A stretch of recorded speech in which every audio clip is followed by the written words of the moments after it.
ዝሙት ለእናንተ ምን በዝሙት ቢያልፍልኝ እናንተ ምን ቸገራችሁ የምትል ራቁትን የሚያቀን አምላክ በነጠላ ፎግሮም በመሰለ ባልክቡ ቀን በማርያም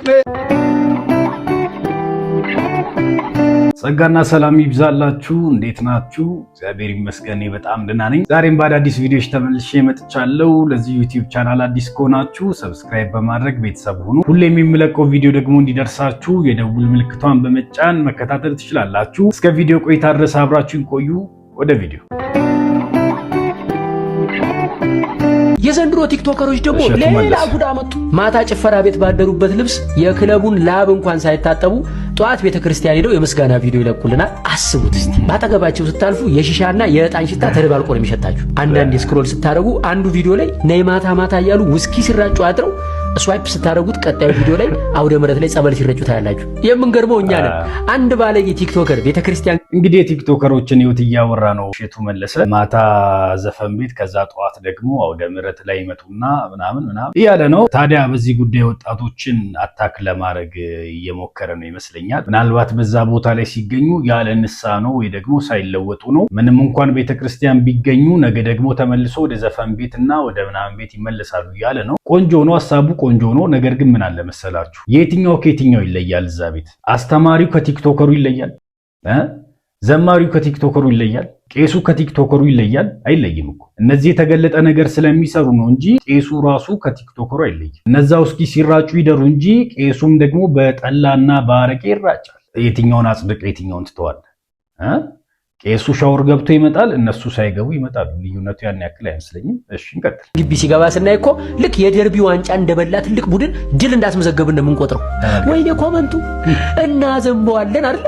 የኔም በቤት እንትናይ አንድ ፌመስ ቲክቶከር ሲመጣ ላይኩንም ምንሆንም እናዘንባለን እያለ በቤት ወዳጅ ጸጋውን ያብዛልሽ። ምን አይነት ትክክለኛ ህይወታቸው ነው የኛው። አንድ ፌመስ ሰው ሲያገኙ የኔ እናት የኔ አባት ነው የሚሉት። ከሰውየው ላይፍ ምንም ጉዳይ የላቸውም፣ ከሰውየው ነፍስ ምንም ጉዳይ የላቸውም። ታዋቂ ግለሰብ ነው። ከዛ በኋላ ቤተክርስቲያን መጥቷል፣ ነጠላ ምናምን ለብሰዋል። በቃ የእመቤታቸው ወዳጅ ነው። እሺ ጸጋ ነው፣ የአንጎበር ጸጋ ነው። ይመች ይመች። ሐሳብን ወድጄዋለሁ፣ ግን ያው ሁላችሁም ያው ናችሁ እንጂ ሐሳብን ወድጄዋለሁ። የአንጎበር ጸጋ ነው አለ።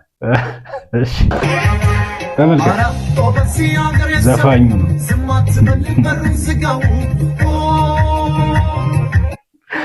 እኔ በጣም እኮ ነው የሚያስቀኝ። የዚህ ሀገር ዘፈን እንኳን ያስቀኛል ታውቃለህ። እርጎ በዚህ ሀገር ይዘው ዝም አትበል በሩን ዝጋው ምናምን።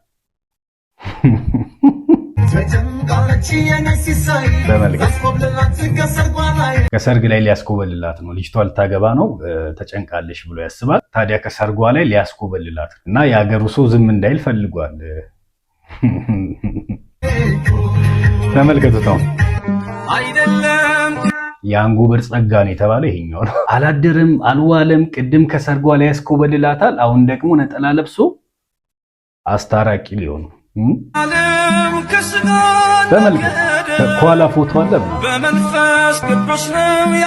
እኔ እዛ ቤት መንፈሳዊነት በነጠላ የሚገለጠው ነገር አይገባኝ። እኛ ቤታውን መንፈሳዊነት ወደ ክርስቶስ ማደግ ነው አይደለ? ይሄ እንዴት ነው? ነገሮችን በልክ ማድረግ፣ ፍቅር ማሳየት፣ ከእንደገና ትሁት መሆን ምናምን ነው እኛ ቤት አይደል? የሆነ መንፈሳዊ እድገት ለውጥ ማሳየት ነው። እዚህኛው ቤት ስትመጣ ደግሞ መንፈሳዊነትን በነጠላና በስዕል ነው የምትገልጠው። መስቀል አንገትህ ላይ ከሌለ የማርያም ጠላት ነህ፣ የተዋህዶ ምናምን ልጅ አይደለም፣ መከራን ትበላለህ። ለዛ ግዴታ ዘፋኙ ምን ያደርጋል? ቅድም አስኮብልላታለሁ ከሰርጓ ላይ የሚለው ሰውዬ በጠዋት ተነስቶ ነጠላውን አድርጎ ከኋላ ስዕሉን ሰቅሎ ይገለጣል። ከዛ የእመቤቴ ወዳጅ የኔ አባት ይሉታል። ይሁን እስቲ ስለዚህ ማርያም ሲሪየስ ደግሞ ሲሪየስ ሆኖ ነው የሚዘምረው። በቃ ራቁትን የሚያቀን አምላክ በነጠላ ፎግሮም በመሰረቱ ራቁትን ነው የሚያቀ። ገና ምንም ሳትለብስ ምናምን ነው የሚያቀ። ስቲልም ራቁትን ነው የሚያቀ። በነጠላ ምናምን ለሰው ፊት ለመታየት ምናምን መሸፈን ትችላለህ። የልብህን ሐሳብ በሚገርም ፊት መሸፈን ትችላለህ። በፈገግታ ሲሪየስ ሆነ መሸፈን ትችላለህ። ነገር ግን ራቁትን ያቃል አምላክን አትፎግሮም። አገኛችሁ? እዛ ቤት ያላችሁ ወዳጆቼ በነጠላ ነገሮች አይሸፈኑ። እግዚአብሔርን አትፎግሩም። በቃ አየህ፣ በነጠላ እኔን ታታለኛለህ፣ ቄሱን ታታለዋለህ፣ ሞሎክሴውን ታታለዋለህ ምናምን ጌታን ግን አይሆንም። ለዛ እንዳትፎገሩ እሺ፣ ግድ የላችሁ። ትክክለኛ ለውጥ በነፍስ ላይ በህይወት ላይ የሚደረግ ለውጥ ነው እንጂ በፊዚካል ላይ የሚደረግ ለውጥ አይደለም። አየህ፣ መለወጥ ትፈልጋለህ፣ መልካም ዘመን ማየት ትፈልጋለህ፣ የዘላለም ህይወት ማግኘት ትፈልጋለህ፣ ህይወት ላይ ስራ። እግዚአብሔር ልጅ ኢየሱስ ክርስቶስን በደንብ ጌታዬ ነው ብለህ እመን። በነጠላ መተህ ምናምን አይሆንም። እሺ የፍጥረቱን ጌታ በክፍሽ ስላየው እኔም ትውልድ ነኝ ብፅዕት እልሻለሁ እኔም ትውልድ ነኝ ብፅዕት እልሻለሁ የጌታዬ እናት ብሎ ይቀጥላል። እሺ እንደ አባቶች ስምሽን አከብራለሁ። ተመልከቱ እንግዲህ አሁን እኔም ትውልድ ነኝ ብፅዕት እልሻለሁ ብሏል። እንደ አባቶቼ ስምሽን አከብራለሁ ብሏል። ከደቂቃዎች በኋላ ተመልሶ ትዳር ወደ ማፋታት እንደገናም ደግሞ ለአንድ ሴት ወደ መስፈን ይመለሳል። በመሰረቱ እዛ ቤት ዘፋኞች የሚበዙበት ምክንያት ምን እንደሆነ ታውቃላችሁ? እዛም ቢሄዱ ለማርያም ይዘፍናሉ፣ እዚህም ቢመጡ ለአንድ ሴት ይዘፍናሉ። ለውጥ የለው። እዛም ለሴት ነው የሚዘፍኑት፣ እዚህም ለሴት ነው የሚዘፍኑት። አያችሁ፣ እግዚአብሔር ጋር የሚያደርሳቸው አንዳች ነጥብ የለም። እዛ ለዛ ምንም ልዩነት የለውም። እዚህም ስምሽን አከብራለሁ ይላል፣ እዛም ደግሞ ውበትሽና ይላል። እዛ በነጠላ ነው፣ እዚህ በጂንስ ነው። ለውጡ ያ ሁለቱም ለሴት ነው የሚዘፈነው። እዚህ አካልሽ አላሉም እንጂ ያው በአቋራጭ እየዘፈኑ ነው። እዚህ ግን ሰውነትሽ፣ ጡትሽ፣ አይንሽ እያለ ይዘፍናል። እዛ የሰውነት አካል አልጠራም፣ የጌታዬ እናት ናት ብሎ ሸፍኗል። እዚህ ግን ይመጣና ምርጥ ነሽ አንቺ ራሱ ይላታል። ለውጥ የለውም። ለዛ እዛ ቤት ዘፋኝነት ይበዛው፣ ዘፋኝነትም ዝም የተባለው በዚህ ጉዳይ ይመስለኛል። ሁለቱም ቦታ ለሴት ነው የሚዘፈነው። አገኛችሁ? ለጌታዬ እናት ዘምር ያለው ብትል ዘፈን ነው። በነገር ላይ ለአንዲት ሴት እየዘፈንክ ነው። ስም አውጥተህላት፣ ዜማ አውጥተህላት፣ ግጥም አውጥተህላት እየዘፈንክላት ነው። ለዛም እዚህኛው ሜዳ ላይ ሲዘፍኑ ያን ያክል ለውጥ የለም። በቃ ሁለቱም ቦታ ዘፈን ስለሆነ እንቀጥል። ሰላም፣ እንዴት ናችሁ? እሺ ይሄኛው ቪዲዮ ትዝ ይለኛል። እኔም ቪዲዮ በዚህ ጉዳይ ላይ ሰርቻለሁ። ጴንጤ ሆነ ተብሎ ጴንጤ ነው ብለን እኛም ካወራን በኋላ ከአንድ ቀን ከሁለት ቀን በኋላ መጥቶ ጴንጤ አልሆንኩም ብሎ የተናገረበት ቪዲዮ ነው። እንስማው። በመላው ዓለም የምትገኙ ወዳጆቼ ተመስገን ገብረ እግዚአብሔር ወይም ተሙ ነኝ። ዛሬ ወደ እናንተ የመጣሁበት ምክንያት በሶሻል ሚዲያ እየተዘዋወረ ስላለው እኔም በተመለከተ ሃይማኖት ቀይሯል እየተባለ ነውና እሱን ክሊር ለማድረግ ነው። በመጀመሪያ ደረጃ እኔ ከልጅነቴ እስካሁን እየሰማችሁት ነው። ስለኔ አንዳንድ ነገር እዚህ ሚዲያ ላይ እየተወራ ነው። ሃይማኖት ቀይሯል እየተባለ ነው አለ። እኛ ምንድነው ያልነው? ለጌታ መዘመር ጀምሯል ብለን ነው። በእርግጥ ስህተት ቢሆንም የመረጃ መዛባቱ ግን ጥሩ ነገር ብንመኝለት እንኳን አይ እኔ ሃይማኖቴን አልቀየርኩም ከበፊቱም እስካሁን ኦርቶዶክስ ነኝ ሲል አብዛኛው ኮመንት እንኳን ጌታ ረዳ እንኳን አልመነፈቅ አሉት። አያችሁ፣ እኚህ ሰዎች ሲዘፍኑ ኦርቶዶክስ ሆኖ ነው የዘፈኑት። በነገራችሁ ላይ እኚህ ሰዎች ሲጠጡ ኦርቶዶክስ ሆኖ ነው የጠጡት። እኚህ ሰዎች ሲጨፍሩ ኦርቶዶክስ ሆኖ ነው የጨፈሩት። ያኔ ከአካላችሁ መገንጠል አትችሉም። አገኛችሁ? ለሴት ሲዘፍኑ ከአካላችሁ መገንጠል አትችሉም። እነሱም ያውቁታል። ያኔም ኦርቶዶክስ ነኝ ይሏቸዋል። እነዚህ ሰዎች እዛ ስፍራ የተገኙት ኦርቶዶክስ ሆኖ ነው። በነገር ላይ ከልጅነቴ እየኖርኩ ያለሁት ኦርቶዶክስ ሆኜ ነው እያለ ነው። ለዛውን እየመጣችሁ የሆነ ቦታ ላይ ስትደርሱ አይ እንደዚህ ነው ብላችሁ ማስማማት አትችሉ። ልጆቹ ራሳቸውን ተቀብለው ማንነታቸውን ተቀብለው ኦርቶዶክስ ሆኖ ነው እየኖሩ ያሉ። መነፈቁ እንዳትሏቸው እንኳን ሰዎቹ በነጠላና በክር አይናችሁ ፊት ለፊት 10 ጊዜ ይዞራሉ በቀን። ለምን? ኦርቶዶክስ ስለሆኑ። አሁን ድረስ በኢትዮጵያ ኦርቶዶክስ ተዋህዶ ቤተክርስቲያን ስር ነው የምገኘው። የቀየርኩትም ሃይማኖት በቃ ሲዘፍንም እዛው ነው የሚገኘው፣ ሲጠጣም እዛው ነው የሚገኘው። አታስመስሉ እሺ። የመጣችሁ አይ ከኛ ወገን አልነበሩ ምን እንዳትል። በቃ ታውቁታላችሁ፣ ያውቁታል እነሱ። ትፈልጓቸዋላችሁ፣ ይፈልጓቸዋል እነሱ። ለዛ እዚህ ደርሳችሁ በሆነ ገቢ ማሰባሰቢያ ላይ ስትገናኙ ቅር እንዳይላችሁ። የለም የምቀይርበት ምክንያት የለም። የሌሎቹን ሃይማኖት ተስማምቶታል በቃ። ለምን ብሎ ይቀይራል? እዚህም ይዘፍናል፣ እዛም ይዘፍናል። ለምን ይቀይራል ታዲያ? ኢቭን የምቀይርበት ጉዳይ እንኳን የለም ይላል። ተስማምቶኛል፣ ሻይን እያደረግን ነው አንድ ላይ። ተስማምቶታል። ማስማማት ይችላል። ንቁ። በቲክቶከሮች ብቻ ላይ ትኩረት አታርጉ። መንቃት ያስፈልጋቸዋል። የኦርቶዶክስ ቤተክርስቲያን ታድሶ ያስፈልጋታል እያለ ማስማማት ስለቻለች ዓለማዊነትንና መንፈሳዊነትን አንድ ላይ ማስኬድ ስለቻለች ኦርቶዶክስ በራሷ ታድሶ ያስፈልጋታል። ቲክቶከሮቹ ላይ ትኩረት አታርጉ። እነሱ የሆነ ሰዓት ይመጣሉ፣ የሆነ ሰዓት ይወጣሉ። ከአባታችሁ የተማሩት ያንን ስለሆነ እናንተ ራሳችሁ መጀመሪያ ቀና በሉ፣ ነቃ ደንገጥ በሉ፣ ቆፍጠን በሉ። የምታወሩትን ነገር መኖር ሞክሩ። ሁሉንም አከብራለሁ፣ ሪስፔክት አደርጋለሁ። መረጃው ግን ከእውነት የራቀ እንደሆነ እንድታቁልኝ እፈልጋለሁ። መንፍቋል የተባለው መረጃ ውሸት እንደሆነ እንድታውቁ እፈልጋለሁ። እኔ አሁንም እያለ ምን እያለ ነው መሰላችሁ? ተመልከቱት። ይሄው እየዘፈንኩ ነው። አያችሁ? ይሄ የኦርቶዶክስነት ማረጋገጫ ነው። ይሄ መናፍቅ አለመሆንም ማሳያ ነው። በቃ አትደንግጡ። የሰማችሁት መረጃ ልክ አይደለም። እኔ ከልጅነቴ እስካሁን ኦርቶዶክስ ነኝ እንዳትደነግጡ እሺ ብሏቸው ምን ላይ ነው እሱ? አሁንም እዛው የጨለማ ስፍራ የመጠጥ ስፍራ ነው። ማረጋገጫው የዘፋኝነት መለኪያው ነው። በጌታ ላለመሆኑ ማረጋገጫው ሰውነቱን ማንቀጥቀጡ። ታዲያ ማረጋገጫው ምንድነው? ማታ እየዘፈነ ጧት መዘመሩ። በቃ እንዳትደነግጡ። ይሄው በቃ ተው ማለቱ ማረጋገጫው ነው። አያችሁ? በዝሙት እሺ ሼቱ መለሰ ባምቢ አበሻ ቃሽ ዳንሶቿ የምትታወቅ በዝሙት ቢያልፍልኝ እናንተ ምን ቸገራችሁ የምትል ከባለ ሀብት ጋር የመተኛት እድሉን ባገኝ አይኔን አላሽም ያለች መግለጫ። ማን ከማን ይሻላል? እዛ ቤት ማን ከሷስ ይሻላል? ማን በየትኛው ጽድቁ እሷ ሊናገራት ይሞክራል? እዛ ቤት ስትገናኙ በነጠላ ተሸፋፍናችሁ ስለሆነ እንጂ ገመናው እኮ ያልቅ። ዝሙት ለእናንተ ምንድን ነው? ዝሙት ከወንድ ጋር መተኛት ብቻ ነው? ሰውነትን ማሳየት ብቻ ነው? መገላለጥ ብቻ ነው? ከባለ ሀብት ጋር መተኛት ብቻ ነው ዝሙት? እግዚአብሔር ላይ መዘሞት እንዳለ አታውቁ? እግዚአብሔር ላይ ቺት ማድረግ እንዳለ አታውቁ? ዝሙት ይሄኛው ብቻ ነው ለእናንተ? ዓለምን መውደድ በራሱ ዝሙት እንደሆነ አታውቁ? ዝሙት ለእናንተ በቃ ከወንድ ጋር መታየት ብቻ ነው።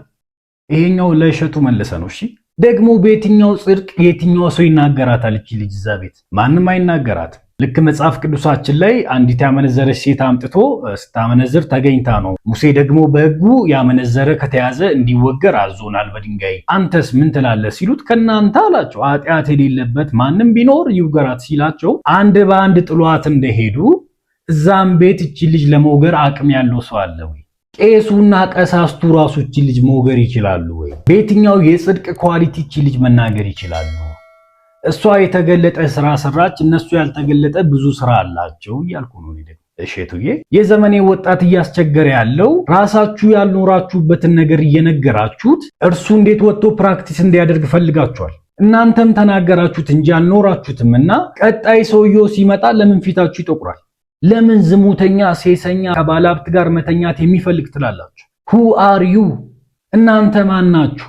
ዝሙተኛ ምናምን ብላ እንዳደገች በይፋ የምትናገር ሴት ለአንድ ድርጅት ሳይሆን ለአንድ ገዳም ማስታወቂያ ሰርተዋት ማየቴ ትንሽ። ገዳም ምንድነው?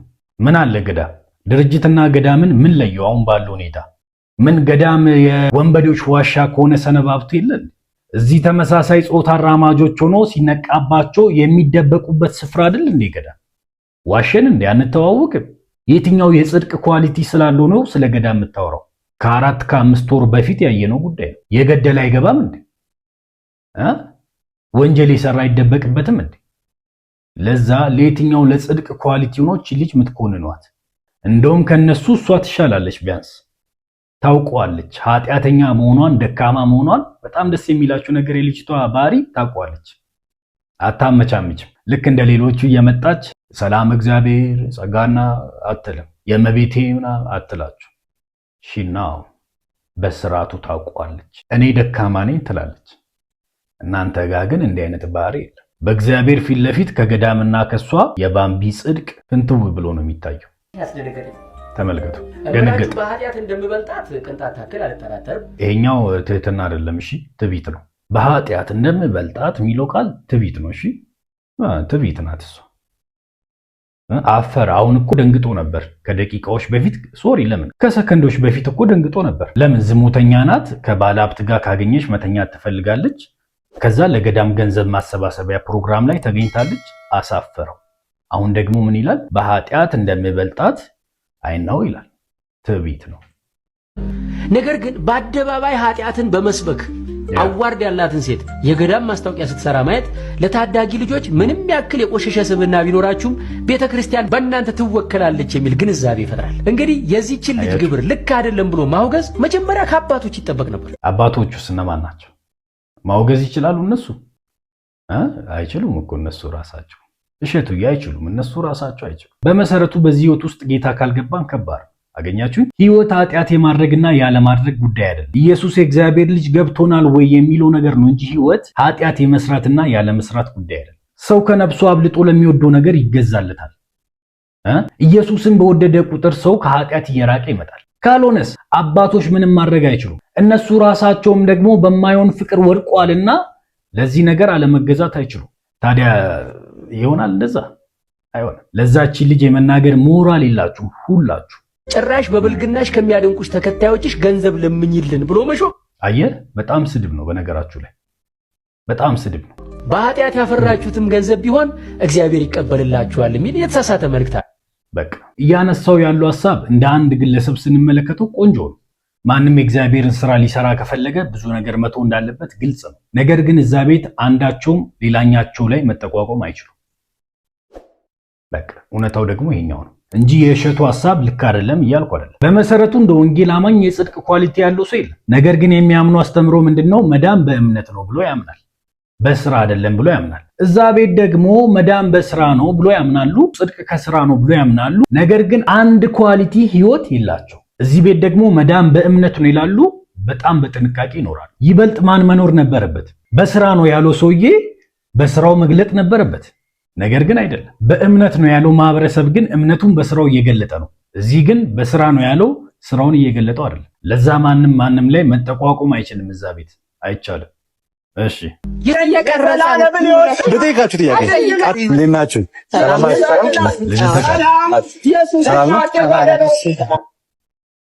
ስሙት፣ በደንብ ስሙት። ነው ይሄ ወረቀቱ ምንድን ነው?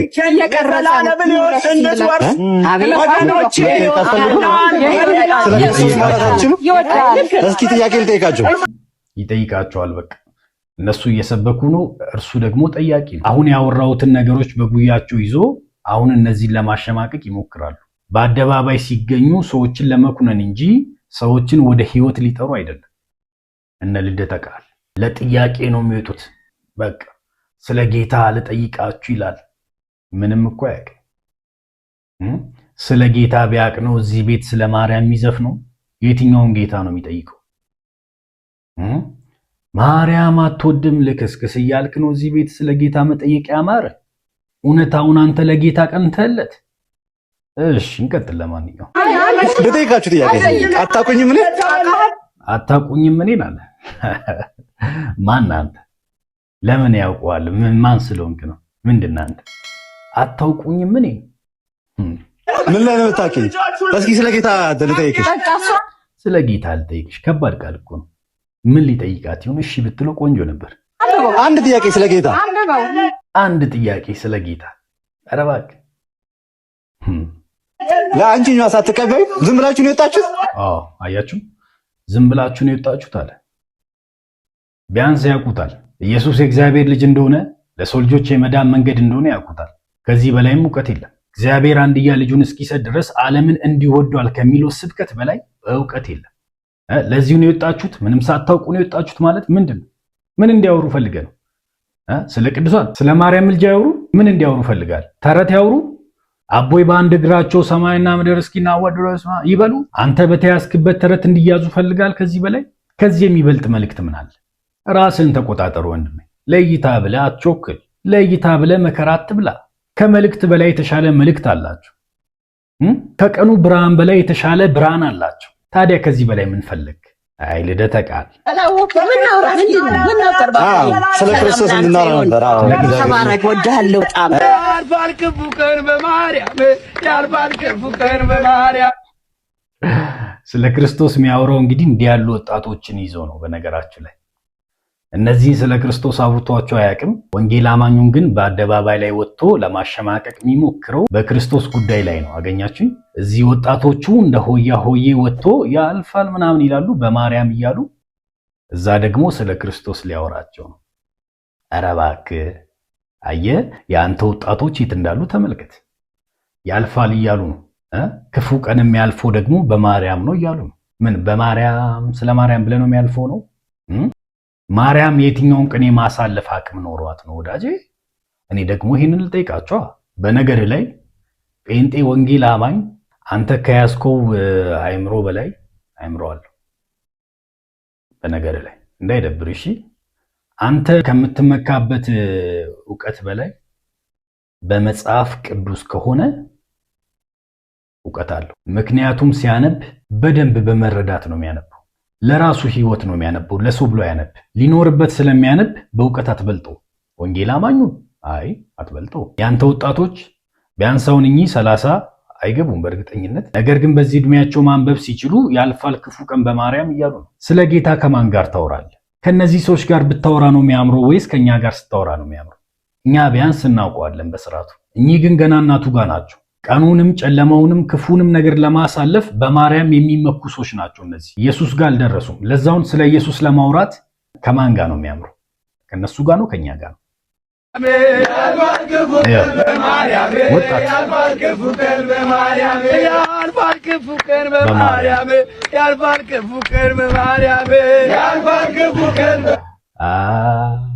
ወጣት ሆነ በማርያም ነው ክፉ ቀን የሚያልፈው እንደማለት ያለ ዝግጠት የለም። ማንበብ ትችላለህ። መጽሐፍ ቅዱሳችን ሲናገር እናንተ ሸክም የከበዳችሁ ሁሉ ወደ እኔ ኑ እኔም አሳርፋችኋለሁ አለ እንጂ እርሷም ታሳርፋችኋለች አላለ። አገኛችሁ?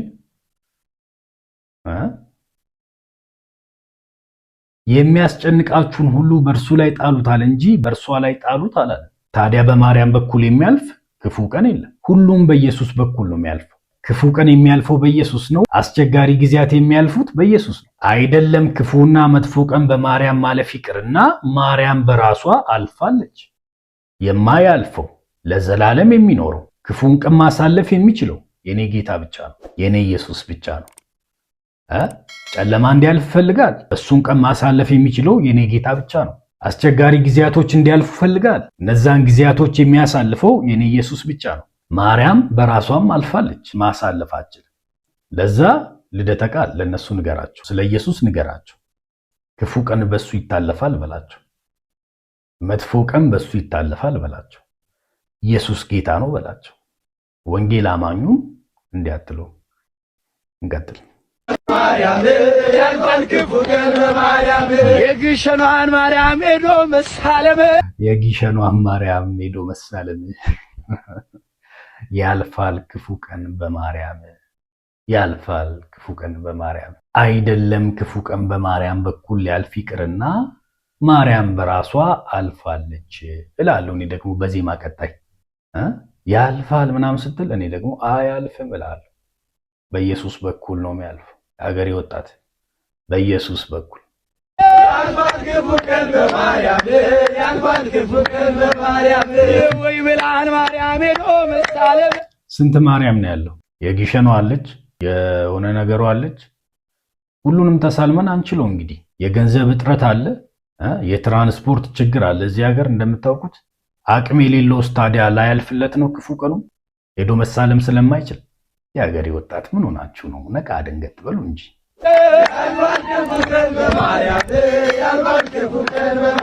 አቅም ያለው ሄዶ ይሳለማል፣ አቅም የሌለው ግን አያልፍለትም ቀኑ። በጨለማና በፈተና ውስጥ ይኖራል ማለት ነው። እንግዲህ የጌታ የሆናችሁ እንኳን ደስ አላችሁ። በየትኛውም ስፍራ ሆናችሁ ኢየሱስ ስትሉ ከተፍ አሜን ነው ወይ? የኔ ጌታ ስትሉት፣ የኔ ወዳጅ ስትሉት ሮጦ ይመጣል።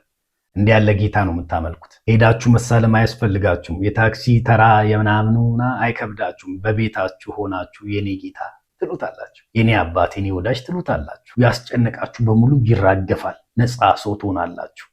እንዲህ ያለ አምላክ ነው የምናመልከው ወዳጆች። ከፍለ የምትራመደው ጎዳና የለም በእግዚአብሔር መንግስት ውስጥ። በእምነት ብቻ ትንቀሳቀሳለህ። ያንተ መኪና፣ ያንተ ቤት፣ ያንተ ምናምን እምነት ብቻ ነው። ስለበራልን፣ ስለተገለጠልን፣ ስለዚህ መዳን ጌታ ስሙ ይባረክ። በእውነት ምስጉን መጽሐፍ ቅዱስ እስራኤላዊ ምስጉን በእግዚአብሔር የዳነ እንዳንተ ያለ ህዝብ ማን ነው እንደሚል ጴንጤ ወንጌል አማኝ ምስጉን ናችሁ። እንደናንተ ያለ በእግዚአብሔር የዳነ ህዝብ ማን አለ? ጌታ ስሙ ይባረክ። በቤታችሁ ውስጥ አባት ሲኖር እኮ ቤቱ ሰላም። አፖስትል ይህንን አገልጋይ ሰሞኑን በቃ እንዴት እንደሆነ የወደድኩት ነው በጣም በቃ ዝም ብሎ ስለ እግዚአብሔር ሲያወራ አጥንቴን ሰብሮ ነው የሚገባው። እግዚአብሔር አባታችን ነው። አባት ማለት ፕሮቫይደር ነው ይላል። አሜን ነው ወይ? ክብር አለ፣ ወሬ አይበዛም። ለምን ዘበኛ አይሆንም? ጋቢ ለብሶ ከቤት አባት ካለ ወሬ አይበዛም። ለምን ዘበኛ ራሱ አይሆንም? ጋቢ ለብሶ ቁጭ ካለ አትናገር፣ ደንገጥ ትላለህ። እግዚአብሔር አባታችን ነው። ከተቀመጠ ቤቱ ያስፈራል፣ ደስ ይላል፣ ድባብ አለው። እግዚአብሔር አባታችን ማንኛውንም ምድራዊ አባትነት የእግዚአብሔርን አባትነት በገባን ጊዜ ሙሉ በሙሉ ሪፕሌስ ያደርግልናል። ሙላታችን ነው እግዚአብሔር። ዛሬ በኢየሱስ ስም ልባችሁ አይናችሁ ተከፍቶ አሜን የእግዚአብሔር አባትነት በመገለጥ ያገኛችሁ። God is my father, my ሃሌሉያ provider, my protector። ክብር ለጌታ ይሁን። በቃ እግዚአብሔር አባታችን አያችሁ፣ እኛ የደረስንበት ዕውቀት የኛው እግዚአብሔር አባታችን ነው። አባት ሲኖር ቤት ውስጥ ክብር አለ። ለምን ዘበኛ ይሆንም ያስደነግጣል። ሞገስ አለው ቤቱ። ለዛኛ ቤት እግዚአብሔር አባታችን ነው። አሜን ነው። እግዚአብሔር አባታችን እንግዲህ ለዛሬ ይዤላችሁ የመጣሁት ቪዲዮዎች እነዚህን ይመስሉ ነበር። ቪዲዮቹ አስተማሪ ከነበሩ ኮመንትና ላይክ ማድረጋችሁ እንዳትረሱ። ለወዳጆቻችሁም ደግሞ ሼር አድርጉላቸው። ቀጣይ በሌላ ቪዲዮ እስክንገናኝ ድረስ መልካም ቆይታ ይሁንላችሁ። ተባረኩ።